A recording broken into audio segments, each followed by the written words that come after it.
Chapter 3, the normal distribution. Lesson 1, the normal distribution. Unlike a discrete random variable that can only take specific values like integers, a continuous random variable can take any of infinitely many values. The probability for the variable taking any one specific value is 0, but you can find the probability that it takes values within a given range. For example, if you flipped 10 coins, we can let x equals the number of heads from the 10 coins flipped, or we can see that x can only take integer values from 0 to 10, and so x is a discrete random variable. If we let y, on the other hand, be the average height of the flipped coin, then in essence y can take any value whatsoever, so y is a continuous random variable. We could write the probability that the average height is less than 20 centimeters as the probability that y is less than 20. A continuous random variable will have a continuous probability distribution, and this can be shown as a curve on a graph. The area under all of these graphs will be equal to 1. Real-life examples of continuous variables generally group around a central value rather than taking extreme values. The normal distribution is a continuous probability distribution that can be used to model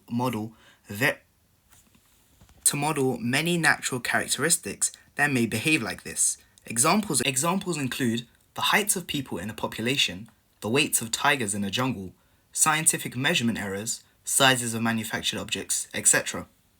For example, look at these histograms showing the distribution of height of adult men in a city. As the class width reduces, the distribution gets smoother.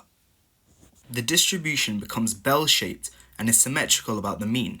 You can model the height using a normal distribution with a mean of 175 centimeters and a standard deviation of 12 centimeters.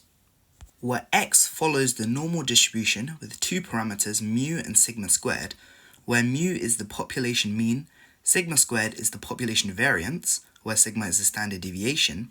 It's also symmetrical, which means that the mean will be equal to the median, which is equal to the mode.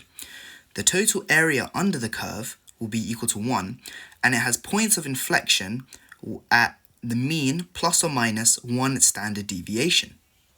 Approximately 68% of the data lies within 1 standard deviation of the mean. 95% of the data lies within 2 standard deviations of the mean, and nearly all of the data, 99.7%, lies within 3 standard deviations of the mean. Let's do one example. A random variable x follows the distribution where x is normally distributed with a mean of 8 and a standard deviation of 0.2 or a variance of 0.2 squared. Find the probability that x is greater than 8 and the probability that 7.8 is less than x, which is less than 8.2. Part A.